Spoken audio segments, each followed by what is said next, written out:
আমার ভাইয়েরা, আপনাদের কাছে আমার অনুরোধ থাকবে, সরারচর এই এলাকাটা এমন একটি এলাকা যেখানে আমি আগেও এসেছি। এই সরারচরের মাটি সুন্নিয়তের ঘাঁটি। সরারচরের মানুষ তারা দেশকে ভালোবাসে। সরারচরের মানুষ, বাজিতপুরের মানুষ সুন্নিয়তকে ভালোবাসে।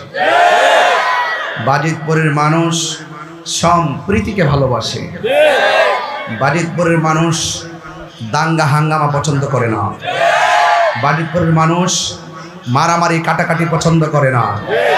বাজিতপুরের মানুষ বোমাবাজি পছন্দ করে না। এই জন্য বাজিতপুরের মানুষ অনেক ভদ্র সভ্য। আজকে আমরা কাজের মাধ্যমে তার প্রমাণ দিব ইনশাআল্লাহ। আমার ভাইয়েরা, আপনাদের খেদমতে আমার আরজ হলো, বলুন আমরা কি ইয়াজিদি না হুসাইনি? ইয়াজিদিরা হয় মুনাফিক, ইয়াজিদিরা হয় কি, আর হুসাইনিরা হয় ইমানদার। হুসাইনিরা হয় ইমানদার। আমরা দীর্ঘ স্বাধীনতার 53 বছর পর আমরা এই বাংলাদেশকে এখন বর্তমানে ক্রাইসিস মুভমেন্টে বোঝাতে সক্ষম হয়েছি। এই দেশে একমাত্র শান্তিপ্রিয় দল আহলুস সুন্নাত ওয়াল জামাত। আহলুস সুন্নাত ওয়াল জামাতকে দাবিয়ে রাখা যাবে না। আজকে আহলুস সুন্নাত ওয়াল জামাত কি বিচ্ছিন্ন নাকি ঐক্যবদ্ধ? যারা এই সমাজের মধ্যে যখনই কোনো ধরনের আহলুস সুন্নাত ওয়াল জামাতের আলাদা প্ল্যাটফর্ম করার চেষ্টা করবে, আমরা তাদের পায়ে ধরব। আমরা পায়ে ধরে বলবো, আমরা দীর্ঘদিন বিচ্ছিন্ন ছিলাম, থাকার কারণে আমাদের অনেক ক্ষতি হয়ে গেছে, আর আমরা ক্ষতি করতে চাই না। আমরা এখন নিজেরাই সিদ্ধান্ত নিব, আমরা ঐক্যবদ্ধ থাকব। যেদিকে লড়ব একসাথে লড়ব, যেই দিকে যাব একসাথে যাব, যেই দিকে আমরা রাজনৈতিক সিদ্ধান্ত নিব আমরা ঐক্যবদ্ধভাবে সিদ্ধান্ত নিব। কারণ দিন শেষে কেউ আমাদের আপন না, সবাই যার যার স্বার্থের জন্য এতদিন আমাদেরকে ব্যবহার করেছে। আহলুস সুন্নাত ওয়াল জামাত এখন ব্যবহারের মানুষ না, কথা বলেন ঠিক না? আহলুস সুন্নাত ওয়াল জামাত বরাবর সংখ্যাগরিষ্ঠ, কিন্তু আমাদেরকে অনেকে সংখ্যালঘু বানায় রাখে। প্রশাসনিকভাবে এবং রাষ্ট্রীয়ভাবে, রাষ্ট্রীয় যে কোনো সিদ্ধান্ত থেকে আমাদেরকে মাইনাস করে রাখে। 90টা মাজার ভাঙ্গা হয়েছে, আমরা কি বিচার পেয়েছি? রাষ্ট্রীয় বিভিন্ন সুবিধা থেকে অনেক সবাই সুবিধা নেয়, আমরা কি সেই সুবিধা পেয়েছি?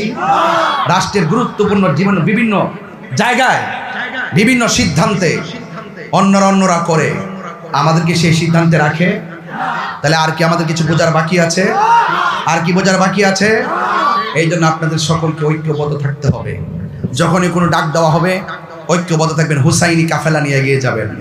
আমরা দুনিয়ার এমপিগিরি দরকার নাই, আমাদের মন্ত্রীগিরি দরকার নাই, আমাদের বড় বড় চেয়ার দরকার নাই, আমাদের ডলারের দরকার নাই, আমাদের বান্ডেলের দরকার নাই।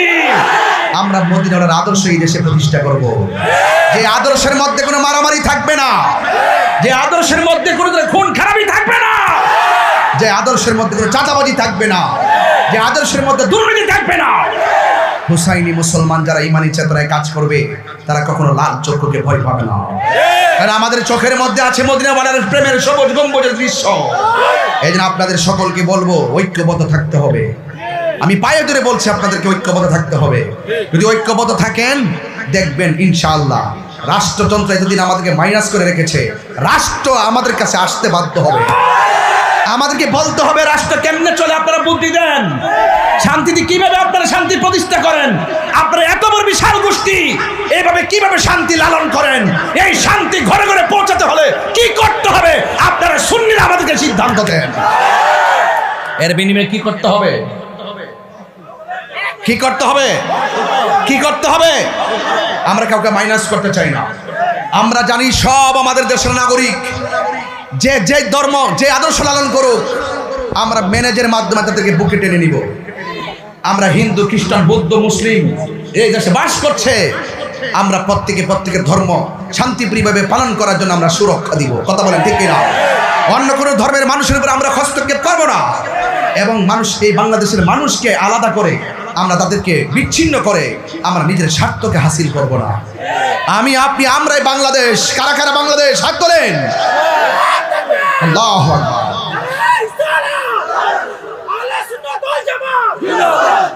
দেশটা কাহারও একা নয়, দেশটা হলো সবার। ইসলাম কি শান্তির ধর্ম নাকি অশান্তির ধর্ম? আসুন দেখি, এখানে লেখা আছে, এখানে লেখা আছে ইমাম হুসাইন রাদিয়াল্লাহু তাআলা আনহু সুন্নি মাদ্রাসা। এই ইমাম হুসাইন রাদিয়াল্লাহু তাআলা আনহুর নামটা দেখে আমি আজকে আলোচনাটা সেদিকে নিয়ে নিব। আল্লাহ যেন আমাদের সকলকে আমল করার তৌফিক দান করে, বলেন আমিন। আপনার বসতে হবে না, চলে যান, যান, দাঁড়াবেন না, আপনি চেয়ারটা দেখতে, চেয়ার নিয়ে বসেন। এই বাইরে চেয়ার দাও, বাইরের মুখে চেয়ার দাও। কেউ দাঁড়াবেন না পিছনে, প্লিজ কেউ দাঁড়াবেন না, আমার পিছনে কেউ দাঁড়াবেন না। বলুন, হাজার হাজার মানুষ সামনে বসছে, আপনি পিছনে দাঁড়ালেন কেন? আপনি সামনে বসেন। আমার ভাইয়েরা, আমার ভাইয়েরা, একদম নো, ডোন্ট লাফ, হাসাহাসি নয়, একদম হৃদয় থেকে বলছি। আহলুস সুন্নাত ওয়াল জামাত এই দেশের 75% লোক তরিকাপন্থী, এদেরকে মাইনাস করা হয়। আর মাইনাসের রাজনীতিতে তাহিরা যাবে না, মাইনাসের রাজনীতিতে সুন্নিয়ত যাবে না। সুন্নিরা এখন ঐক্যবদ্ধের দিকে ধাবিত হবে ইনশাআল্লাহ।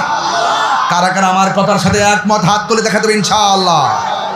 নারে তাকবীর, নারে রিসালাত, আহলে সুন্নাত ওয়াল জামাত, আহলে সুন্নাত ওয়াল জামাত। আল্লামা মুফতি কাশফুদ্দিন তাহির সাহেব ফুরানগাঁও সুন্নি মহাসম্মেলন, নারে তাকবীর। সকল বলেন আলহামদুলিল্লাহ। সবাই খুশি তো ইনশাআল্লাহ? এই গরমের মধ্যে খুশি, এই কষ্টের মধ্যে খুশি। এটার নাম হলো ঈদ। এটার নাম কি? আবার অনেক মৌলবীরা শুনলে করি এটা কোন কিতাবে লেখছে ঈদ। এরা তো ঈদ বুঝে না। ঈদ মানে আনন্দ। ঈদ মানে কি? ঈদ মানে আনন্দ। এগুলো বুঝে না, দলিল খুঁজে। এটা আবার কোন ঈদ? এটা হইলো ইমানের ঈদ। কথা কন ঠিক না বেটে? ঠালা ঠেলাঠেলি করেন না, এবার মিলেমিশে থাকেন। ধন্যবাদ জানাই প্রশাসনকে, যারা অত্যন্ত আন্তরিকতার সাথে স্বেচ্ছাসেবকের দায়িত্ব পালন করছেন। একদম নিবেদিত মন নিয়ে আপনাদের দায়িত্ব তারা পালন করছেন। যে এই প্রশাসন কোরআন সুন্নাহর আলোচনা করার সুব্যবস্থা করে দেয়, এই প্রশাসনগুলো এই দেশের গর্বিত সন্তান। কথা বলেন ঠিক কিনা বলেন? এগুলো আমরা কোট করব, নোট করব ইনশাআল্লাহ। এরাই হলো গর্বিত সন্তান। আলহামদুলিল্লাহ বলেন না কেন? আল্লাহ যেন আমাদের সবাইকে যেন কবুল করে, আমিন কন। সকলে বলি আলহামদুলিল্লাহ। আল্লাহর হাবিব বলেছেন, তোমাদের জন্য আমি দুইটা জিনিস রেখে যাচ্ছি গো। একটা হলো কোরআন, আর একটা হলো আমি নবীর সুন্নাহ। আরো বড় করে, কোরআনের মধ্যে কোনো সন্দেহ আছে? এখানে মাদ্রাসা মক্তব আছে না নাই? ছেলেগুলাকে ছোটবেলায় মক্তবে পাঠিয়ে দিবেন। আজকে ছোটবেলার ছাত্রগুলো মক্তব থেকে হারিয়ে গেছে, ওরা মক্তবে যায় না, কিন্ডার গার্ডেনে যায়। এই জন্য আমি সেই দিনও রাষ্ট্রপ্রধানের কাছে বলেছি, আপনারা খেলাধুলার শিক্ষক স্কুলে প্রাইমারিতে নিয়োগ দেওয়ার আগে কোরআনের শিক্ষক আগে নিয়োগ দেওয়া লাগবে। কথা বলেন ঠিক কিনা? প্রাইমারির মধ্যে ধর্মীয় শিক্ষক নিয়োগ দেওয়া লাগবে, কারণ আমার নবী বলেছেন, তোমাদের জন্য আমি দুইটা জিনিস রেখে যাচ্ছি গো।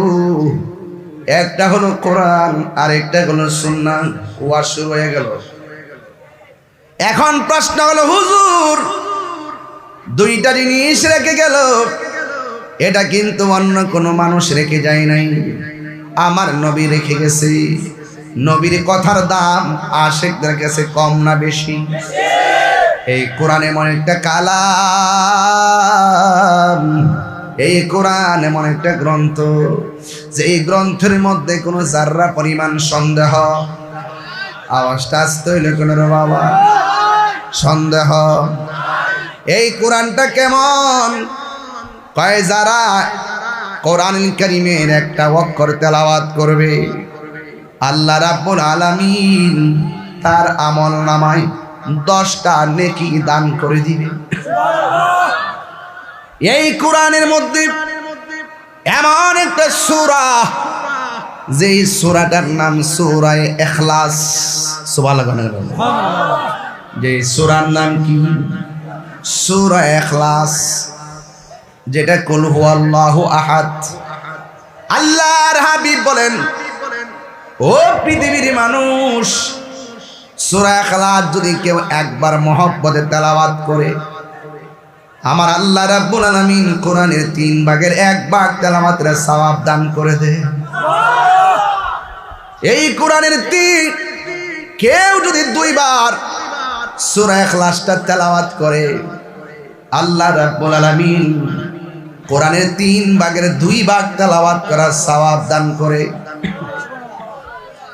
এরপর আমার নবী বলেন, এই কোরআনের সূরা ইখলাসের যদি কেউ 3 বার কোরআন তেলাওয়াত করে, কেউ যদি সূরা ইখলাসটা 3 বার তেলাওয়াত করে, আল্লাহ রাব্বুল আলামিন গোটা কালামুল্লাহ তেলাওয়াতের সওয়াব দান করে দেয়।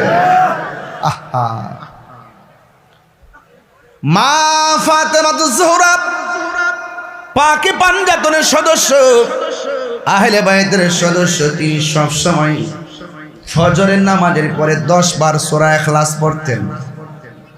আল্লাহর হাবিব বলে, ফাতেমা তুমি কেন গো 10 বার সূরা ফাতিহা পড়ো?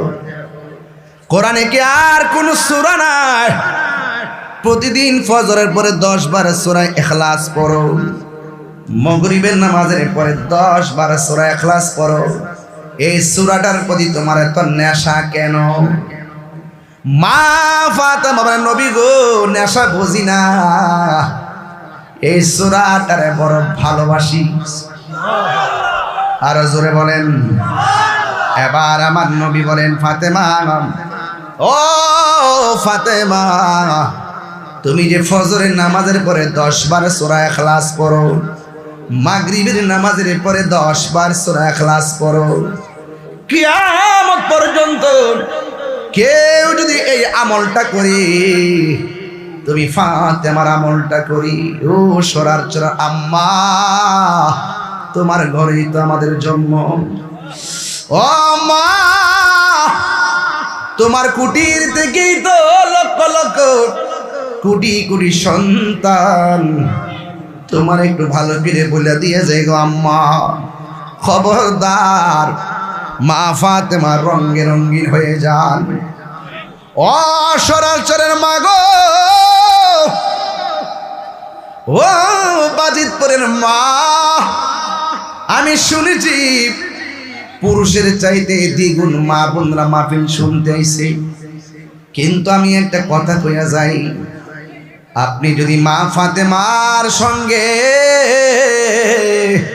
যদি আপনি জান্নাতে থাকতে চান, আমার নবী আপনার নবী বলেন, কেউ যদি কিয়ামত পর্যন্ত মা ফাতেমার আমলটা করে, পুরুষ কিংবা মহিলা, ফজরের পরে 10 বার সূরা ইখলাস, 10 বার দুরূদ শরীফ, মাগরিবের নামাজের পর 10 বার সূরা ইখলাস, 10 বার দুরূদ শরীফ, কি যদি এই আমলটা করে গো, আমার নবী আপনার নবী বলেন, আমার আল্লাহ জান্নাতের ভিতরে তার জন্য একটা বিশাল বালাখানা বানায়া দিবি। এই জন্য আমার যুবক ভাইয়েরা, আল্লাহ বলে, বন্ধু গো, আপনি বলে দিন আমি আল্লাহ এক। আল্লাহকে 2 জন না 1 জন। সেজদা পাওয়ার মালিককে আল্লাহ ছাড়া কি কাউকে সেজদা করা যাবে? আমরা কি মাজারে গিয়ে সেজদা করি? এই জন্য যারা আমাদেরকে মাজার পূজারি বলে, এরা মিথ্যা মিথ্যা বলে বলে আমাদেরকে ট্যাগ দেয়। আমরা মাজার পূজা করি না গো, আমরা মাজার জিয়ারত করি। জিয়ারত করা হারাম না, জিয়ারত করা হলো সুন্নাতে রাসূল। চিৎকার মেরে বলেন না সুবহানাল্লাহ। এই জন্য আল্লাহ কই, বন্ধু আপনি বলে দিন, কুল, জাস্ট ইউ সে, আপনি বলে দিন, দেখছেন নি আল্লাহ যে একজন, আল্লাহ নিজে কয় না, বন্ধুরে দিয়া বলাই। সুবহানাল্লাহ কয় না রে? একটু আওয়াজ করেন আমার সাথে, ভালো লাগবে। আমার মাহফিলে আওয়াজ লাগে, কারণ আপনি যখন আল্লাহকে ডাক দিবেন, সুবহানাল্লাহ বলবেন, এতে আপনার লাভ হবে। আসমান এবং জমিনের ফাঁকা জায়গা সওয়াবে পরিপূর্ণ হয়ে যাবে। সবাই মিল্লা বলেন না সুবহানাল্লাহ। এই তো সুন্দর, এটাই হলো মাহফিলের সৌন্দর্য, এই হলো জান্নাতের ফল। পুরো মাঠটা জান্নাতের বাগান, আর আপনি যখন সুবহানাল্লাহ, আলহামদুলিল্লাহ, আল্লাহু আকবার বলবেন, এই তাসবিহগুলো হলো জান্নাতের বাগানের ফল। এই জন্য আল্লাহ বলে, ও বন্ধু আপনি বলে দিন, কুল হুয়াল্লাহু আহাদ। আল্লাহ কয়, বন্ধু আপনি বলে দেন, তিনি হলো সেই আল্লাহ যিনি এক। আল্লাহুস সামাদ, আল্লাহ হলো অমুখাপেক্ষী। আমি আপনি মুদিমালের দোকানে যাওয়া লাগে, আল্লাহর যাওয়া লাগে না। আমি কাপড় বানাইতে গেলে টেইলারের কাছে যাওয়া লাগে, আল্লাহর যাওয়া লাগে না। আল্লাহ কাহার কাছে যাইতে হয় না, আল্লাহ অমুখাপেক্ষী। আল্লাহ কাহারও মুখাপেক্ষী নয়, দুনিয়ার সব মানুষ মুখাপেক্ষী। যাই যিনি অমুখাপেক্ষী তিনি হলো আমার আল্লাহ। লাম ইয়ালিদ ওয়া লাম ইউলাদ, আল্লাহকে কেউ জন্ম দেয় নাই, আল্লাহ কাহার ঘরে জন্মগ্রহণ করে নাই। ওয়া লাম ইয়াকুল লাহু কুফুয়ান আহাদ, আল্লাহর সমকক্ষ কেউ নাই। এই জন্য সবাই বাজিতপুরের বাবা জবানটা খুলে বলুন, সেজদা পাওয়ার মালিক কে? আর মায়ার সুরে কন্যাকে, ওয়া ইলাহুকুম ইলাহু ওয়াহিদুন লা ইলাহা ইল্লাহু আর রহমানুর রহিম।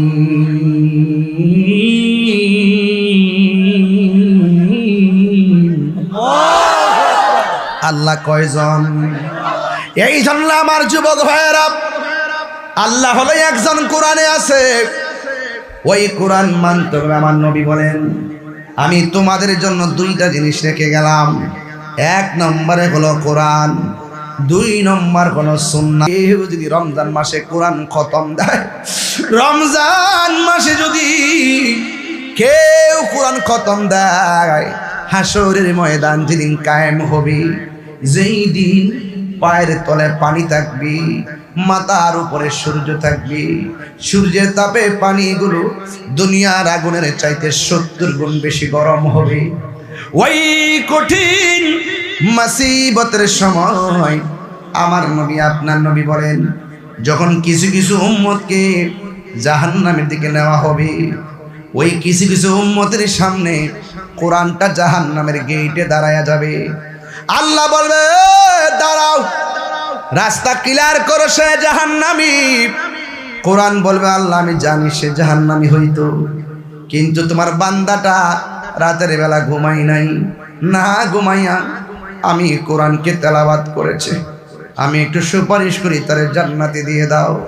নবী বলে, উম্মত, এই কোরআন যখন জাহান্নামের গেটে দাঁড়াইয়া যাবে, আমার আল্লাহ ওই কোরআনের সুপারিশে তেলাওয়াতকারীকে জান্নাত দিয়ে দিবে। আরো বড় করে বলেন সুবহানাল্লাহ। এটা কোরআনের মাদ্রাসা, এই জন্য কিছু ওয়াজ করতেছি বোঝার জন্য। আরে ঘটনা তো সারা জীবন শুনছেন, মাদ্রাসার মায়ায় পড়ে কিছু কথা বলতেছি। নবী কয়, দুইটা জিনিস রেখে যাচ্ছি, একটা হলো কোরআন আর একটা হলো সুন্নাহ। সেদিকে পরে যাম, আগে কোরআনটা বোঝায় যায়। বন্ধু, বন্ধুরে, এই কোরআন এমন একটা গ্রন্থ, যে গ্রন্থটা বড় পাওয়ারফুল। পাহাড় পর্যন্ত কোরআন নিতে রাজি হই নাই, পাহাড় থরথর করে কাঁপছে। আল্লাহ, এত ভারী কোরআন আমি ধারণ করতে পারবো না। লাউ আনসালনা হাযাল কুরআনা আলা জাবালিন লারাআইতাহু খাশিআম মুতাসাদ্দিআম মিন খাশিয়াতিল্লাহ ওয়া তিলকাল আমসালু নাদরিবুহা লিন্নাসি লাআল্লাহুম ইয়াতাফাক্কারুন। ওই কোরআন এমন পাওয়ারফুল, কিন্তু আমার আল্লাহ এই কোরআনটা 7টা পদ্ধতির মাধ্যমে আমার নবীর সিনার মধ্যে দিয়ে দিয়েছেন। সুবহানাল্লাহ। কয়টা গেলে সারা পৃথিবীর মানুষ যদি সমস্ত কোরআনগুলোরে বস্তার মধ্যে ঢুকাইয়া মেঘনা নদীতে বাসাইয়া দেয়, কোরআনের একটা জের জবর ক্ষতি হবে না। কেন জানেননি? এই কোরআন একমাত্র আমার রবের পক্ষ থেকে আসছে। আসল কোরআন লৌহে মাহফুজে সিল মারা, সরার চরে কোরআন শরীফ সেই কোরআনের ফটোকপি। কিয়ামতের আগে এই পর্যন্ত আল্লাহ সব উড়াইয়া নিছে, রহমত উড়াইয়া নিছেন, বরকত উড়াইয়া নিছেন। আমার নবী বলেন 10টা জিনিস আল্লাহ উঠাইয়া নিলে কিয়ামত হবে। এখন শুধু বাকি আছে কোরআন।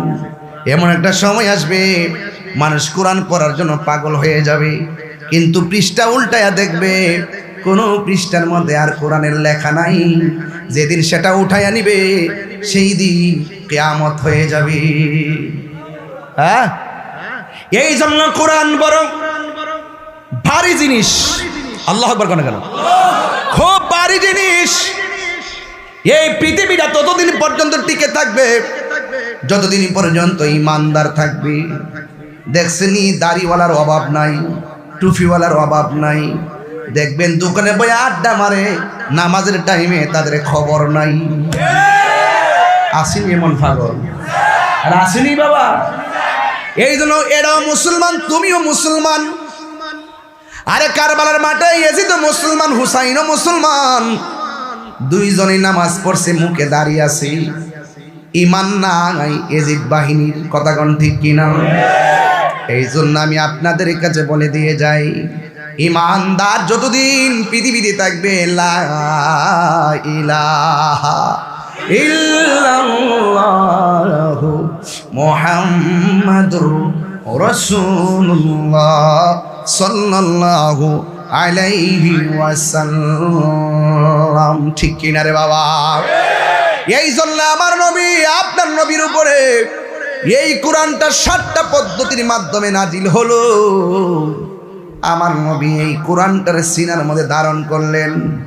এই জন্য আমার আল্লাহ রাব্বুল আলামিন বলে দিয়েছেন, ইন্না নাহনু নাযালনা যিকরা ওয়া ইন্না লাহু লাহাফিজুন। আল্লাহ বলে, ও পৃথিবীর মানুষ, নিশ্চয় আমি আল্লাহ কোরআন নাজিল করেছি। এই কোরআন হেফাজতের দায়িত্ব আমি আল্লাহর হাতে রেখে দিয়েছি। এই জন্য কোরআন ধ্বংস হবে না। কোরআন ছিল, আছে এবং থাকবে। ঘোষণাকার। এই জন্য আমার নবী বলে, আমি তোমাদের কাছে 2টা জিনিস রেখে যাচ্ছি। একটা হলো কোরআন। আওয়াজ করে বলুন, কোরআনের ভিতরে নামাজের কথা আছে না নাই? তা আপনি কি মানলেন না? নবীকে কোরআন মানলে, সুন্নাহ মানলে সে পথভ্রষ্ট হবে না। এই কোরআনের ভিতরে নামাজের কথা আছে। অথচ আমি যখন এশার নামাজটা মসজিদে পড়াই, অনেক মানুষ দেখেছি মসজিদের পাশে ঘোরাঘুরি করলো। এ কিশোর বয়সের পোলাপান, তোমার বয়সটা নামাজের বয়স। যার বয়স 80 হয়ে গেছে তারে বলবেন সুন্দর করে রুকু দিতে পারে না। যার বয়স 70 হয়ে গেছে তারে বলবেন সেজদা ঠিক মতো দেন, কোরআনটা ঠিক মতো পড়েন, পড়তে পারে না। এই জন্য আমার নবী, আপনার নবী বলেছেন, যৌবনকালে যার ইবাদত বেশি হবে, ওই বার্ধক্যকালে যদিও কিছু আমল ছুটে যাবে, কিন্তু যৌবনকালের ইবাদতের জন্য আমার আল্লাহ তার মাথার মধ্যে হাসরের ময়দানে আরশ আজিমের ছায়া দিয়ে দিবে। আসলে এই জন্য যৌবন যার, যুদ্ধে যাওয়ার সময় তার। কথা বলেন না কেন? আল্লাহর হাবিব যখন তিনি সংগঠন করেছেন, যুবকদেরকে নিয়ে সংগঠন করেছেন, এই সংগঠনের নাম হলো হিলফুল ফুজুল, মানে শান্তি সংগঠন। এই জন্য নবী বলে, কোরআন যারা ধরবে তারা পথভ্রষ্ট হবে না। এই কোরআনের মধ্যে নামাজের কথা আছে। এরপর আমি নামাজ পড়ি না মানে কোরআন মানতে পারলাম না। রোজার কথা আছে, রোজা রাখি না মানে কোরআন ধরতে পারলাম না। হজের কথা আছে, হজ করি না, কোরআন ধরতে পারলাম না। জাকাতের কথা আছে, জাকাত দেই না, কোরআন মানতে পারলাম না। মা বাবার খেদমতের কথা আছে, মা বাবার খেদমত করি না মানে আমি কোরআন মানতে পারলাম না। পর্দার কথা আছে, আমি পর্দা করি না মানে কোরআন মানতে পারলাম না। সুদের কথা আছে, এরপর আমি সুদ ছাড়তে পারলাম না মানে কোরআন মানতে পারলাম না। ঘুষের কথা আছে, ঘুষ ছাড়তে পারলাম না মানে কোরআন মানতে পারলাম না। জেনা থেকে দূরে থাকার কথা আছে, আমি থাকতে পারলাম না মানে কোরআন মানতে পারলাম না। তাইলে যে ব্যক্তি হালালকে হালাল জানলো না, হারামকে হারাম জানলো না, সে কখনো মুমিন হতে পারে না। এই জন্য আমার নবী বলেছেন, ও উম্মত, তোমাদের মধ্যে যারা দুইটা জিনিস ধরবে, একটা হলো কোরআন আর একটা হলো সুন্নাহ। এখন আমি কোরআনের উপরে আছি, কতক্ষণ ঠিক কিনা? এই কোরআনটা ভালো করে ধরতে হবে, মক্তবে পড়াইতে হবে। আপনি যে মনে করতেছেন আপনার সন্তানকে ইমাম হুসাইন রাদিয়াল্লাহু তাআলা আনহু মাদ্রাসায় না পড়াইলে কি হইব? আমার ছেলেরা আমি জানালার পড়ামো, প্যান্ট শার্ট পরাই আমি ইঞ্জিনিয়ার বানামো।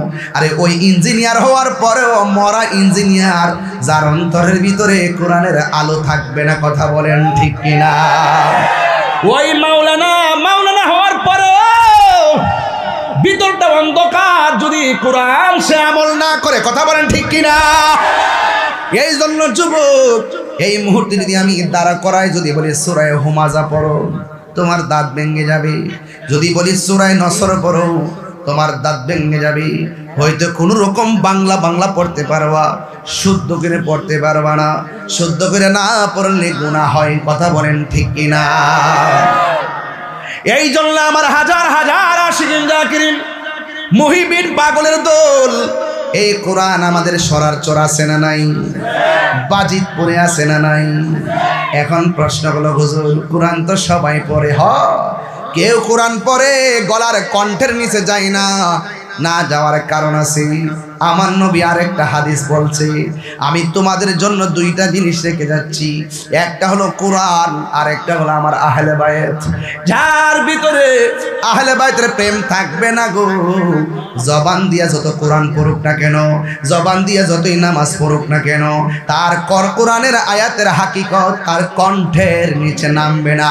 এরা লোক দেখানো মুসলমান, হাকিকতে ডলার খাইয়া কালার পাল্টাই।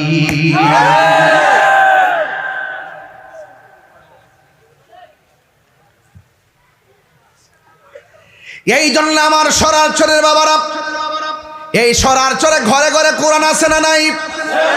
কোরআন দিয়া ঘরটা চলুক আমরা চাই কি চাই না?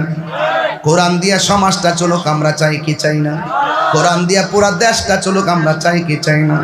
আমরা মদিনার সনদের আলোকে বাংলাদেশ চাই কি চাই না? খবরদার, কিন্তু জুলুম করবেন না। কি করবেন না? ব্যক্তিগত এজেন্ডা বাস্তবায়নের জন্য দেশের পক্ষে কথা বলবেন না। কথা বলবেন দেশের মানুষের পক্ষে। কথা বলেন ঠিক কিনা? এই কথাগুলো যখন আমি বলি, তখন কেউ আমাকে ট্যাগ লাগায়, আমাকে বলে এমুক দলের দালাল, এমুক দলের দালাল। হ্যাঁ, আমি দালাল, কিন্তু মদিনাওয়ালার প্রেমের দালাল।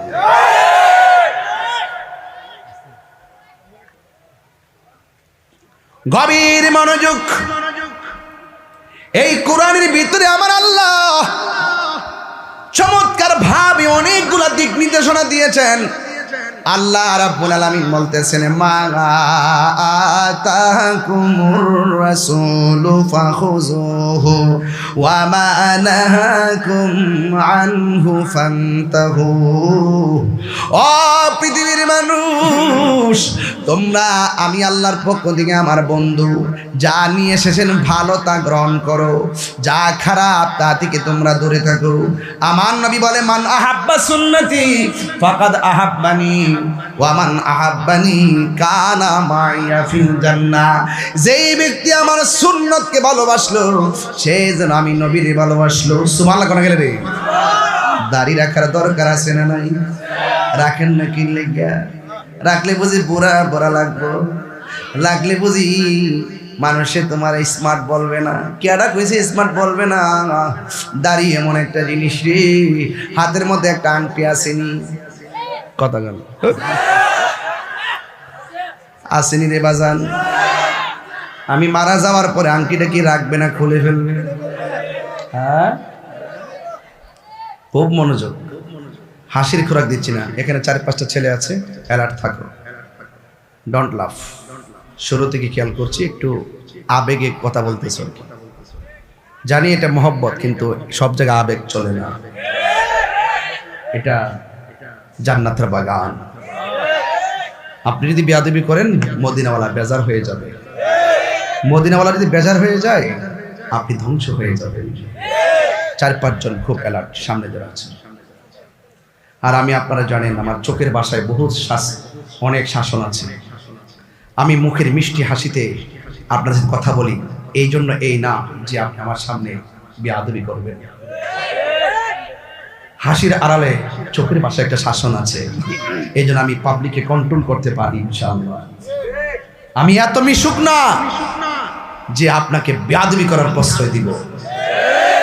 আমি মিশি আদবের সাথে, মহব্বতের সাথে, দিনের মেসেজটা আপনার হৃদয়ে ঢুকাই দেওয়ার জন্য। যদি গ্রহণ করতে পারেন আপনি সাকসেস, যদি গ্রহণ করতে না পারেন দুর্ভাগ্য। অনেকে বলে মিলাদুন নবীর দলিল নাই, আমি বলি আছে। ও কোথায়? এটাতে মানি না। কোথায়? ওইটাতে মানি না। কোথায়? ওইটাতে মানি না। আমি বলছি দলিল আছে, সে কোন নাই। আমি বলছি তোর নসিবে নাই। নসিবে না থাকলে আসতে।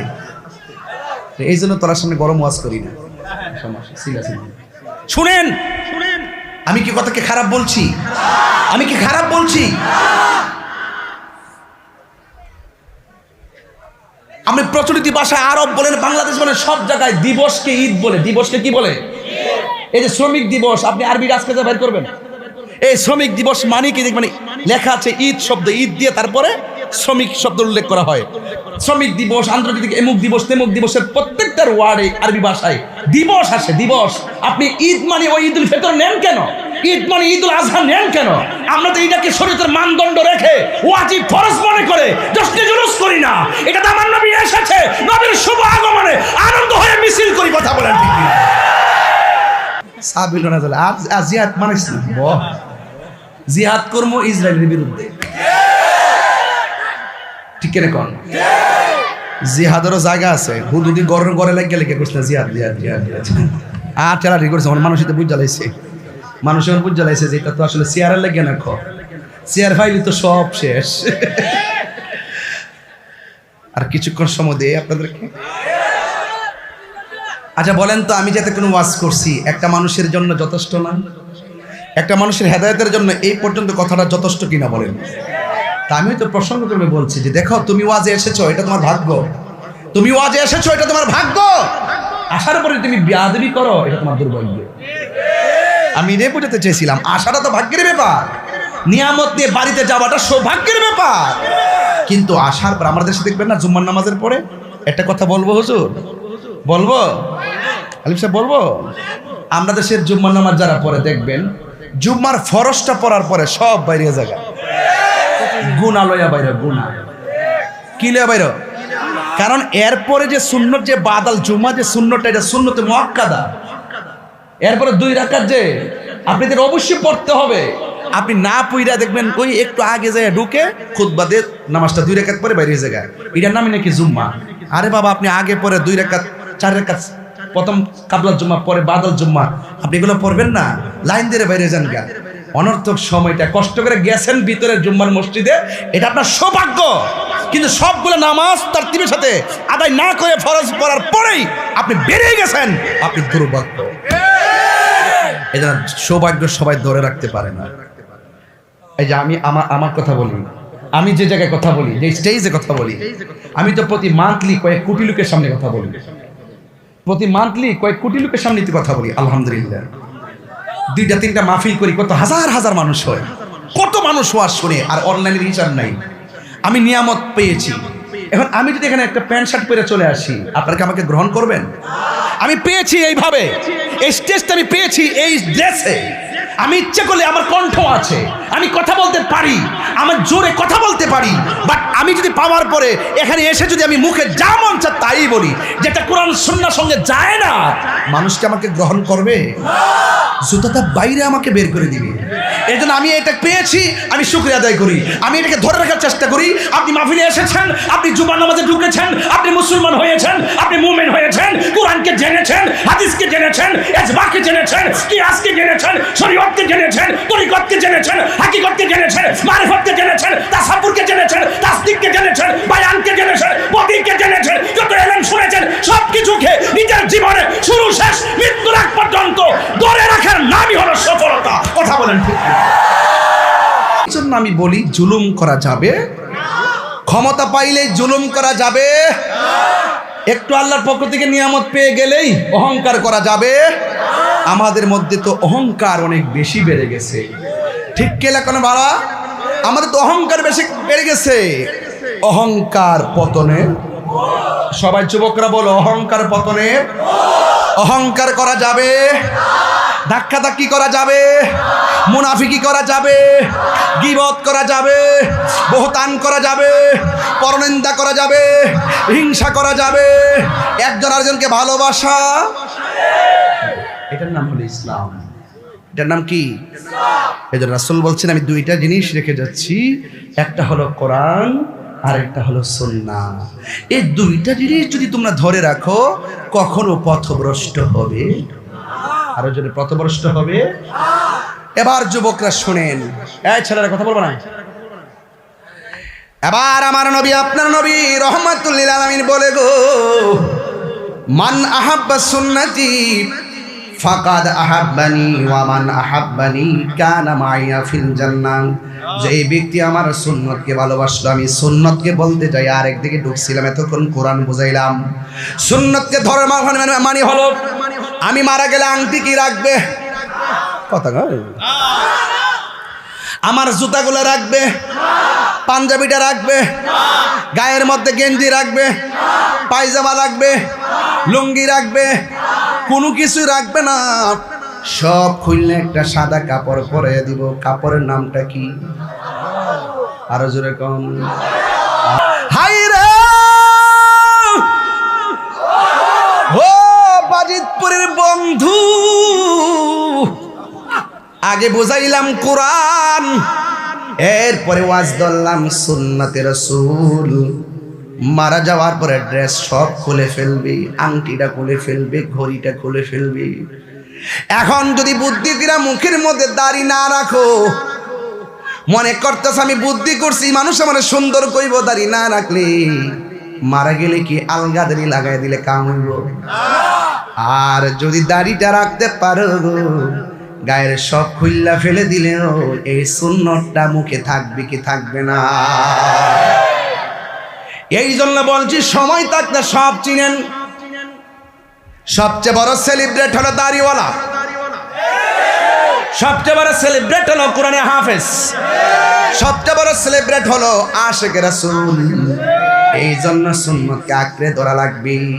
যে ব্যক্তি সুন্নতটারে আঁকড়ে ধরে রাখবে, এই যুবক আমার নবী আপনার নবী রাহমাতুল লিল আলামিন বলেন, যখন মানুষ কবরের ভিতরে যাবে, সুবহানাল্লাহ কয় না রে, আর কি আপনাদের বলতাম, এত গরমের মধ্যে ওয়াজ শুনতেছেন, আমার তো পিছে একটা ফ্যান চলতেছে, হালকা বাতাস লাগতেছে, কিন্তু আপনাদের তো তাও নাই। এমনও হতে পারে আপনাদের এই পসিনা, আপনাদের ঘাম এমন হতে পারে মিজানের পাল্লায় বাটকারা হয়ে যেতে পারে। আরে হাত তুলে বলেন না ইনশাআল্লাহ করেন না কেন? বাটকারা হতে পারে কি পারে না?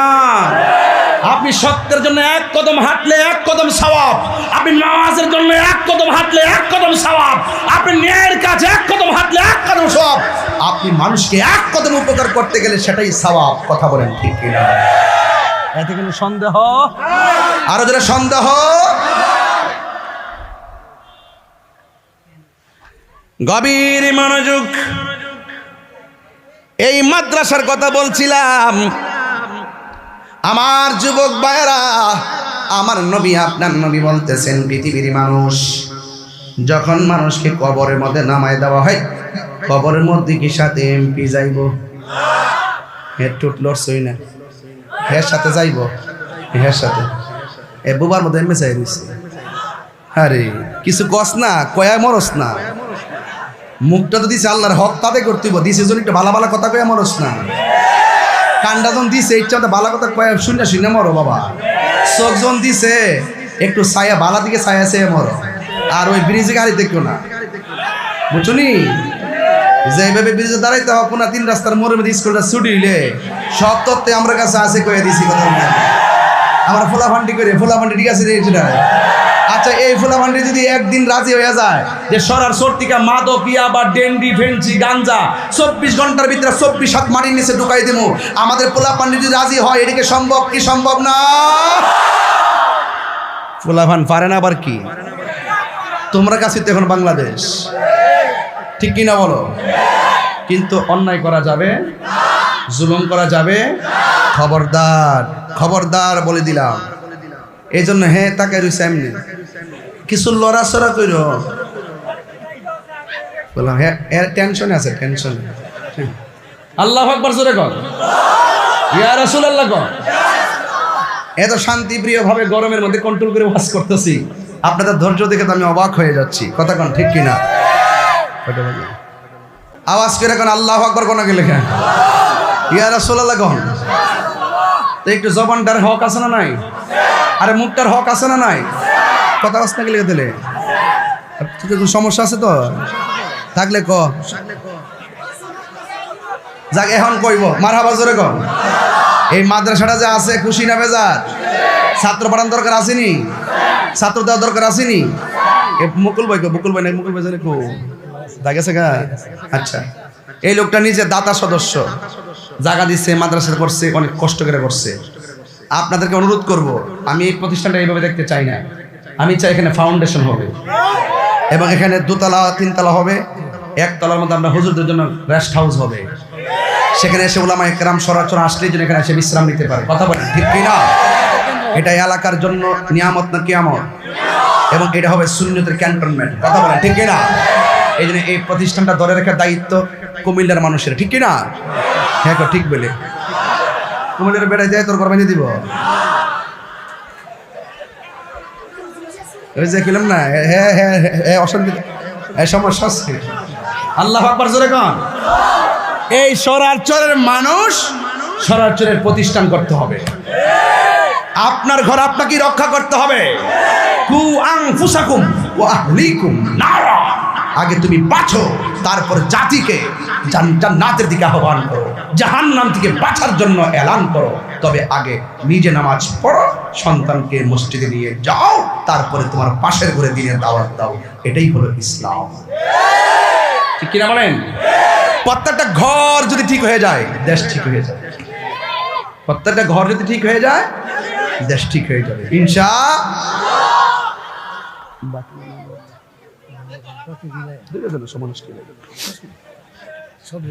আচ্ছা আমার কিছু কথা আমার কমিটিদের সাথে কিছু কমিটমেন্ট আছে তো না হইলে আবার এরও রাগ করবো এ হুজুর আনছিলাম কইলো না আর আমি যেই দাসে ওয়াজ করছিলাম যদি 4 ঘন্টা ওয়াজ করে আপনারা শুনবেন মানে লাইনটা অনেক সুন্দর ছিল ঠিক না আমি বলছি 2টা জিনিস আঁকড়ে ধরলে কখনো পথভ্রষ্ট হবে তাহলে কোরআনটা বুঝতে হবে না আপনাদের বাংলা অর্থগুলো পড়বেন দেখবেন অনেক বুঝবেন আপনারা যারা বুঝেন তাদের কাছে যাবেন গিয়ে গিয়ে আপনারা নিজে শিখবেন তবে এই মাদ্রাসাটা ইমামে হুসাইন রাদিয়াল্লাহু তাআলা আনহু সুন্নি হাফিজিয়া মাদ্রাসা এই মাদ্রাসাটার জন্য আমার কিছু কথা আছে ওয়াজের মাঝখানে ঢুকলাম কেন আমি একটু যেখানে রাখছি সেখান থেকে একটু মাঝখানে বিরতি নিলাম কমিটিদের আশা পূরণ করার জন্য আমার কোনো ব্যক্তিগত না তবে ব্যক্তিগতভাবে সার্থক হব যদি আপনারা আমার কথাটা মূল্যায়ন করেন এই প্রতিষ্ঠানটা হোক চান কি চান না জান্নাতের বাগান দেখা যায় সুবহানাল্লাহ এরপরে মানুষগুলা বলবে ও ফেরেশতারা জান্নাতের বাগান দেখা যায় কিন্তু ফেরেশতারা বলবে তোমরা যদি কবরে সুন্দর করে উত্তর দিতে পারতা জাহান্নামের বাগানটা পাইতা যেহেতু উত্তর দিতে পারো না জাহান্নামের আগুন আসতেছে আবার কিছু কিছু মানুষ ডাক দিয়ে বলবে সামনে তাকাও সামনে তাকাবে কই কি দেখো কই জাহান্নামের আগুন দেখতেছি কই আজকে যদি উত্তর তুমি দিয়েছো উত্তর যদি না পারতা জাহান্নামের আগুন দেখতা যেহেতু উত্তর দিয়েছো আমার আল্লাহ তোমাদের জন্য জান্নাত থেকে জান্নাতের গালিচা পাঠাইতেছি যখন জান্নাত থেকে গালিচা চলে আসবে গো তখন কবরের ভিতরে বান্দা গালিচার মধ্যে শুয়ে যাবে সরারচরে গুরুস্থান আছে না নাই? কথা কন কোন দিকে? সামনে আছে, পিছনে আছে, ডাইনে আছে, বাঁয়ে আছে। হ্যাঁ বন্ধু, চতুর্দিকে গুরুস্থান, কিন্তু আমরা গুরুস্থানের মানুষগুলা কেমন আছে জানি? অথচ টিনের ঘরে একটা ছিদ্র হয়ে গেলে ছিদ্রটা বন্ধ করা হয় যেন পানি ঘরের ভিতরে না পড়ে। আর সরারচরে গুরুস্থানে কবরবাসীর কবরের মধ্যে লাইন ধরে পানি ঢুকতেছে, হাড্ডিগুলো পানির মধ্যে ভাসতেছে। সেই দিনও দেখলাম একটা মানুষকে কবরে দেওয়ার পরে 3 দিন পরে তার কি হয় জানেননি? 3 দিন পরে তার নাকটা পচে যায়, ভিতরে কীড়াগুলা নাক দিয়ে প্রথম বের হওয়া শুরু করে। 6 দিন পরে তার আঙ্গুলগুলা খুলে পড়ে যায়, 9 দিন পরে তার মাথার চুলগুলো খুলে পড়ে যায়। চিৎকার মেরে কি আল্লাহু আকবার বলা যায় না? হাই রে! এরপরে বান্দার পেটটা ফুলে যায়, এরপরে বান্দার চোখটা খুলে যায়, এরপরে মানুষের শরীর থেকে গোশতগুলো খুলে পড়ে যায়, এরপরে হাড্ডিগুলো বিছায়া বিছায়া থাকে। 60 বছর পরে হাড্ডিগুলো পর্যন্ত মাটির সঙ্গে মিশে যায়। যদি তুমি প্রেমিক হতে পারো, আশিক হতে পারো, তোমার গায়ের মধ্যে পছন্দ ধরবে না, তোমার গায়ের মধ্যে কোনো পোকামাকড় ধরবে না। যারা আল্লাহর পাগল, যারা আল্লাহ বায়াতের পাগল, যারা নবীর পাগল, এদের গায়ের মধ্যে মাটির পছন্দ ধরে না। চিৎকার মেরে কি আল্লাহু আকবার বলা যাবে না? এই জন্য আমার নবী, আপনার নবী বলে, যারা প্রশ্নের উত্তর কবরে দিতে পারবে গো, ওই কবরের ভিতরে আল্লাহ জান্নাতের গালিচা পাঠিয়ে দিবি। জান্নাতের গালিচার মধ্যে সে শুয়ে যাবে। শুয়ে যাওয়ার পর ডান কাত হবে, ডান কাত হওয়ার পরে দেখবে একটা নূরের বাতি জ্বলতেছে। সুবহানাল্লাহ কইনা গেলে গেলেন। আল্লাহর হাবিব ডাক দিয়ে বলে, জান্নাত থেকে যখন বিছানাটা ঢুকে যাবে, তখন বান্দা বিছানার মধ্যে শুইব। শোয়ার পরে একটু ডান কাত হবে, দেখবে একটা নূরের বাতি জ্বলতেছে। বাম কাত হবে, দেখবে আর একটা নূরের বাতি জ্বলতেছে। কই কবরে মানুষ জিজ্ঞাসা করব, আমি ঘুমাবো, এত সুন্দর স্নিগ্ধ আলো তুমি কবরের মধ্যে দিতেছো, তুমি কেডায়? তোমার পরিচয় কি? ডান পাশের আলোটা ডাক দিয়া বলবে, আমারে চিনো না, আমি কেডা? এই কবরের ভিতরে যে আলো দেখতেছো, এটা চাঁদের আলো না। এই কবরে যে আলো দেখতেছো, এটা সূর্যের আলো না। বন্ধুরে আমার, ও সরার চরের বাবা, এবার আলো ডাক দিয়ে বলবে, আমি চাঁদের আলো না, সূর্যের আলো না, কোনো চুলার আলো না, দুনিয়ার কোনো কৃত্রিম আলো না রে। আমারে আল্লাহ আলো বানায় পাঠাইছে। আমি কেডা জানোনি? আমি হইলাম তোমার দুনিয়ার কোরআন তেলাওয়াত। এই কোরআন কবরে আসেনি, আরে কথা কোন আসেনি? এর আগে বইলা গেছি, এই কোরআন হাসরের মধ্যে আপনার জন্য দাঁড়ায়া যাবে। কোরআন যেখানে শান্তি সেখানে। কোরআন ধরা দরকার আসেনি? এরপরে বান্দা দেখবে বাম পাশে আরেকটা নূরের আলো জ্বলতেছে। জিজ্ঞাসা করবে, তুমি কেডা গো? আমার কবরে তুমি আইসা আলো দিতেছো, কয় আমার চিনো না? আমি হইলাম তোমার দুনিয়ার নেক আমল। যখন কেউ নাই কবরে, আমার আল্লাহ আমলগুলোকে আলো বানায় পাঠাইছে আপনাকে আলো দেওয়ার জন্য। এই কবরের ভিতরে মানুষটা 2টা আলো এমন ভাবে সির মতন গায়ের মধ্যে অ্যাটাক করবে, যেমন করে ঠান্ডা রুমটা ভালো হইলে বান্দার ঘুম এসে যায়। 2টা আলো এমন ভাবে আলো দিবে, না বেশি আলো, না কম আলো, না গরম, না শীত, না শীতোষ্ণ, এমন একটা আলো দিবে বান্দা সরার চরে কবরে এমন ভাবে ঘুমায়া যাবি। 1 দিন নয়, 2 দিন নয়, কিয়ামত পর্যন্ত কবরের মধ্যে ঘুমায়া থাকবো। ও যখন একদিন এই পৃথিবীটা লয় হয়ে যাবে গো, ওই কঠিন মুসিবতের সময় বান্দা ঘুমায়া থাকবে কবরে, আর উপরে যেই মানুষগুলা থাকবে তারা দেখবে ভয়াবহ তাণ্ডব।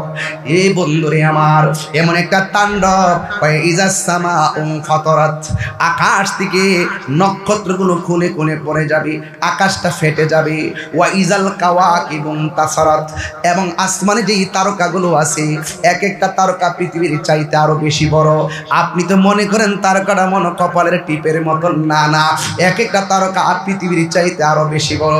এই 7টা আসমানের মধ্যে আল্লাহ এমন ভাবে তারকাগুলো সাজায় রাখছে, নিহারিকা, প্লুটো, গ্যালাক্সি, উল্কাপিণ্ড, ছায়াপথ, ধূমকেতু, এমন ভাবে আল্লাহ গ্রহগুলো সাজায় রাখছে রে। আর তারকাগুলো এমন করে সাজায় রাখছে রে বাবা, ওই তারকাগুলো খুলে খুলে পড়ে যাবে। আপনি তো মনে করছেন আসমানটা বুঝে একটা ধোঁয়াশার মতো, না না, আল্লাহ প্রথম আসমানটা বানাইছে লোহা দিয়া, এরপরে আসমান বানাইছে পাথর দিয়া, এরপরেরটা বানাইছে স্বর্ণ দিয়া, এরপরেরটা রূপা দিয়া, ইয়াকুত পাথর দিয়া, এমন ভাবে মোটা মোটা আসমান বানাইছে। একটা আসমান থেকে আরেকটা আসমানের দূরত্ব হলো 500 বছর রাস্তা, একসাথে লাগাই নাই।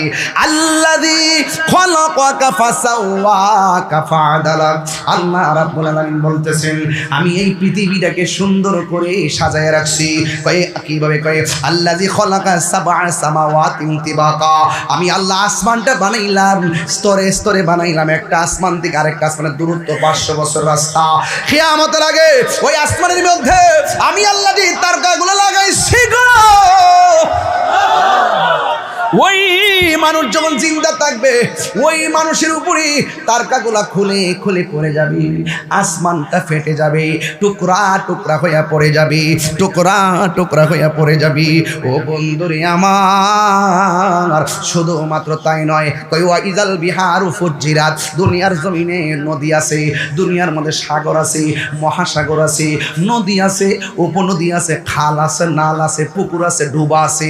এইগুলোর ভিতরে কিয়ামতের আগে এমন ভাবে সুনামি উঠবে গো, গাছের উপরে 40 হাত পানি উঠে যাবে, মা ঘরের উপরে 40 হাত পানি উঠে যাবে। ওই সময়টা বড় ভয়ানক হবে। শুধুমাত্র তাই নয়, এই পানি ওঠার আগে আল্লাহ ওয়াল জিবালা আওতাদা, আল্লাহ জমিনের মধ্যে পেরেক মারছে পাহাড় দিয়া। এই পাহাড়টা দিয়া পেরেক মারার কারণে জমিনটা শান্ত আছে। কিয়ামতের পূর্বে এই পাথরগুলো ওয়াতাকুনুল জিবালু কাল ইহনিল মানফুস, এই পাহাড়গুলো তুলার মতো উড়ে যাবে। তখন সরার চরে মানুষের অবস্থা কি হবে? আল্লাহ কোরআনে বলেন, ইয়াউমা ইয়াকুনুন নাসু কাল ফারাশিল মাবসুস, মানুষগুলা ফরিং এর মতন সিটটা সিটটা মার্কুল থেকে আলাদা হয়ে যাবে। কেউ উইরা যায় ইন্ডিয়া পড়বে, সেখান থেকে পাকিস্তান, সেখান থেকে সিঙ্গাপুর, সেখান থেকে লন্ডন, চোখের পলকে আপন বন্ধন ছিন্ন ভিন্ন হয়ে যাবে, আলাদা আলাদা হয়ে যাবে। সবার মুখের মধ্যে আল্লাহ কি হইতাছে কি হইতাছে, ওয়াকালাল ইনসানু মালাহা, কি হইতাছে কি হইতাছে, আকাশটা নাচতেছে কেন, জমিনটা নাচতেছে কেন, আসমানটা ফাটতেছে কেন, পানিগুলা উঠতেছে কেন, এমন ভাবে আল্লাহ একটা আওয়াজ হবে গো। যেমন তুফানটা আসলে, যখন তুফানটা দিকে দিনে ডাক মাইরা বিজলি দিয়া বজ্রপাত দিয়া যখন এমন একটা ভয়ঙ্কর তুফান হয়, তখন আমরা বলি দুহাই আল্লাহ। যেমন ভাবে মানুষের ঘরের মধ্যে আজরাইল আসলে যখন মানুষটারে রুহুরের মধ্যে হাত মারে, মানুষটা কই আল্লাহ,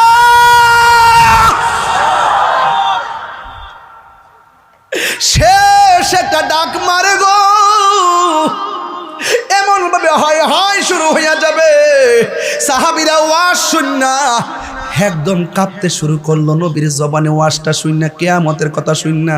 এবার সাহাবীরা বলে, নবী গো, ওই দিন ইমানদার থাকবো নি? কয় হ থাকবো। ওই কিয়ামতের সময় বেঈমান থাকবো নি? কয় হ। চূড়ান্ত কিয়ামতটা কখন হবে? যখন কোন ইমানদার থাকবে না, তখন সব লন্ডভন্ড হয়ে যাবে। এবার আমার নবী বলে, উম্মত এখন কি বলবা? কই ইমানদাররা কি এত কষ্ট দেখবো নাকি? কয় না।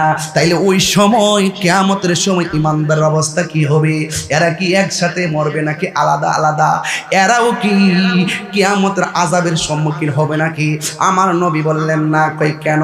কই পৃথিবীর এক প্রান্ত থেকে এমন একটা শীতল বাতাস আসবে গো, আয়েশা তার বাম বগলের নিচে লাগবে। বাম বগলের নিচে যখন লাগবে, ওই হাওয়াটা লাগার সাথে সাথে আমার আল্লাহ তার রূহটা কবজ করে নিয়ে যাবে।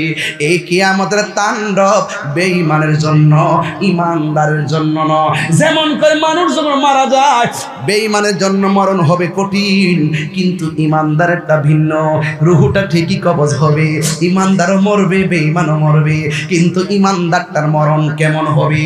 ওই মায়ের স্তন থেকে দুধ পান করতে করতে ইমানদার যেমনে ঘুমায়া যায়, সন্তান যেমনে ঘুমায়া যায়, কিন্তু ইমানদারের রূহটা যখন আজরাইল নিবি, ইমানদার এমন ভাবে ঘুমায়া যাবে গো, যারা পরিমাণ কোনো টের পাবে না, যারা পরিমাণ কোনো টের পাবে না, যারা পরিমাণ কোনো টের পাবে না, যারা পরিমাণ কোনো টের পাবে না।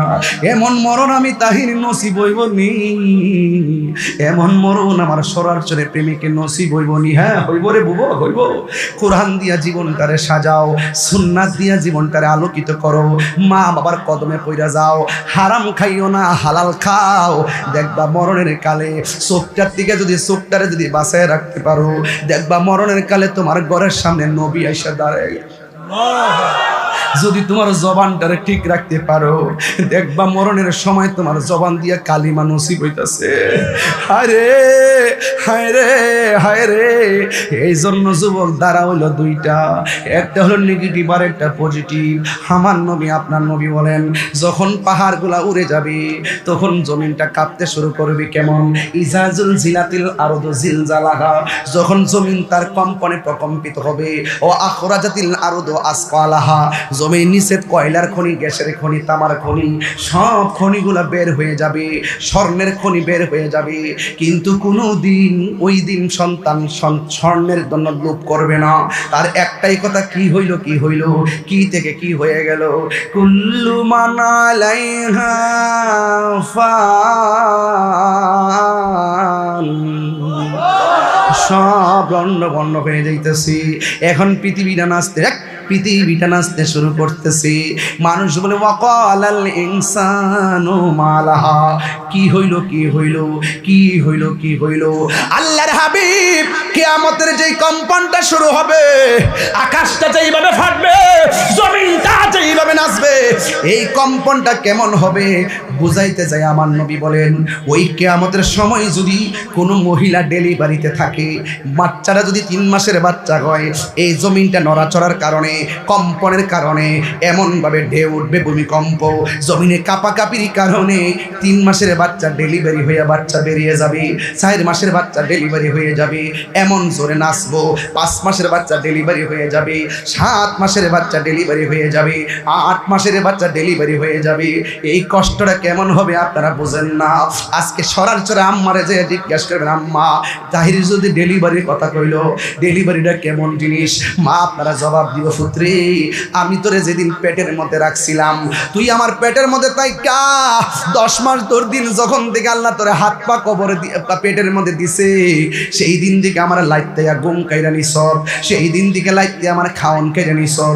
যখন আমি দরজা লাগাইয়া পাশের বাড়ির মহিলারা এসে বলছি, মা গো মনে হয় যেন আমার ডেলিভারির সময় হয়ে গেছে, ঘন্টার পর ঘন্টা তুই আমার পেটের মধ্যে লাইতে আমার বেহুশ বানায়া দিছ।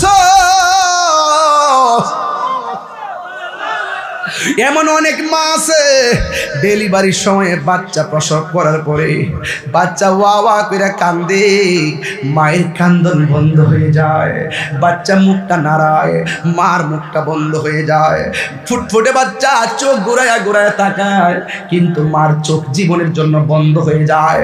সরাসরি এমন তত্ত্ব আছে, ডেলিভারির পরে মা দুনিয়ার থেকে চলে যায়, প্রসব ব্যথাটা আর সহ্য করতে পারে না।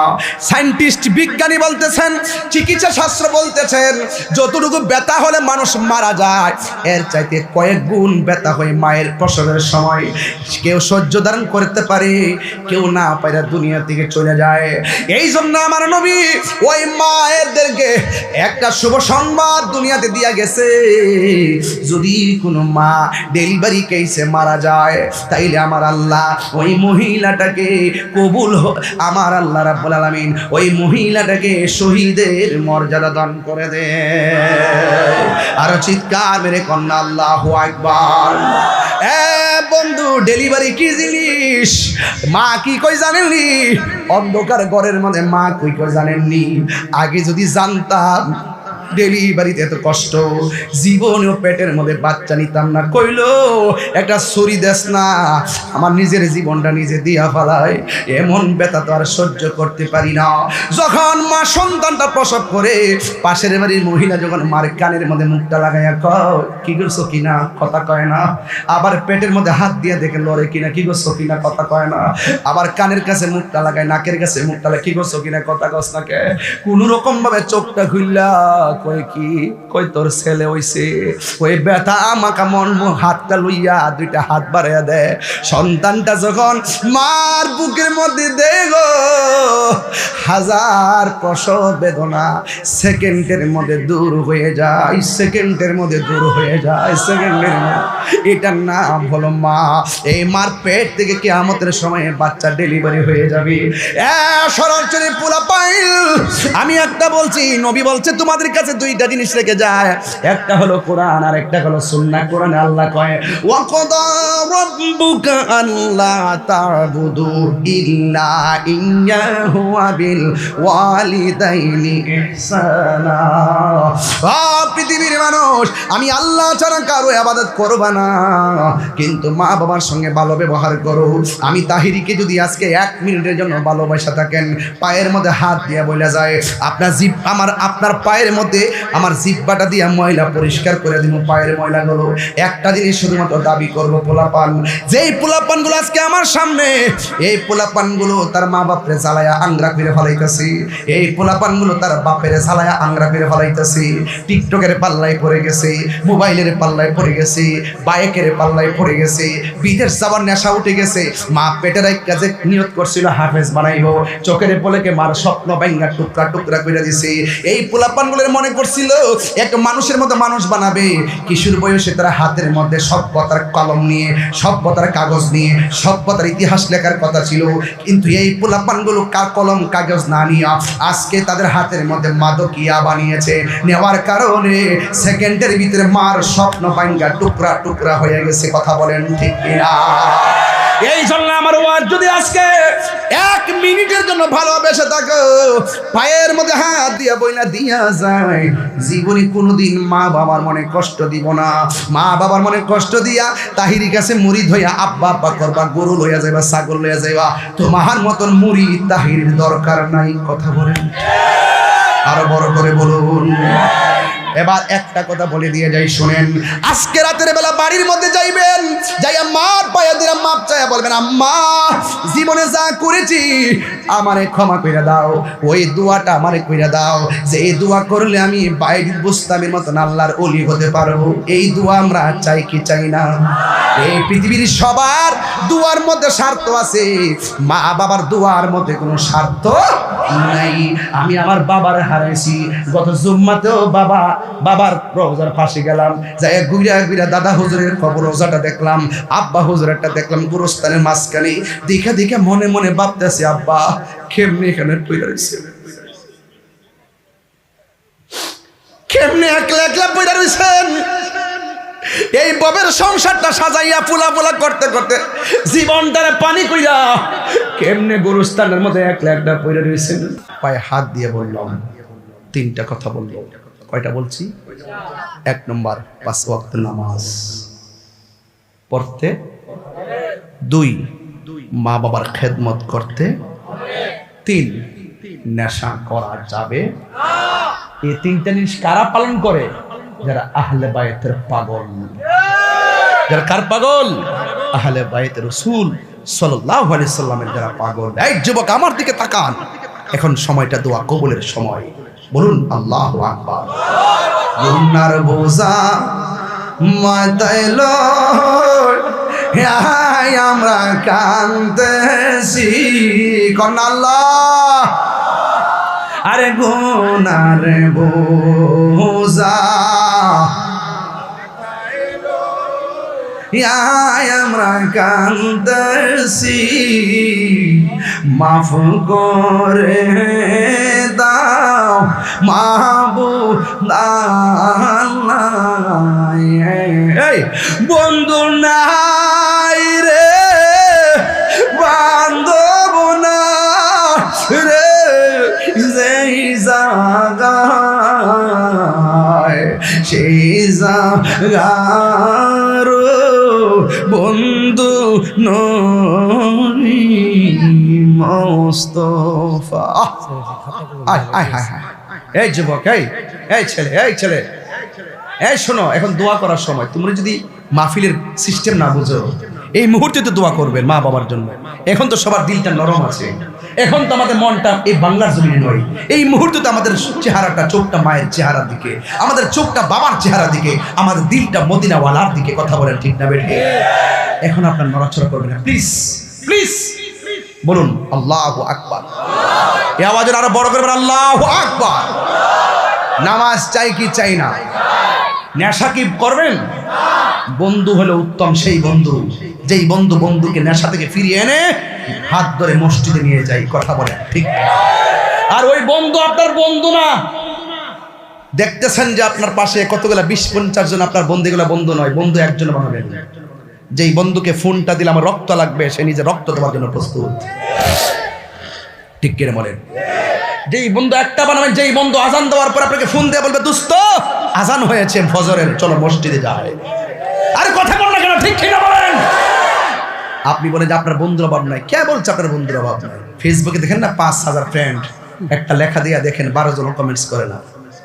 কোনো আপন নাই। আপনার বাবা মারা গেলে একটা কমেন্ট, একটা স্ট্যাটাস দিবেন, 5000 ফ্রেন্ড হলে কি হবে? সব মিলাইয়া 100 জন ইন্নালিল্লাহ লিখতো না।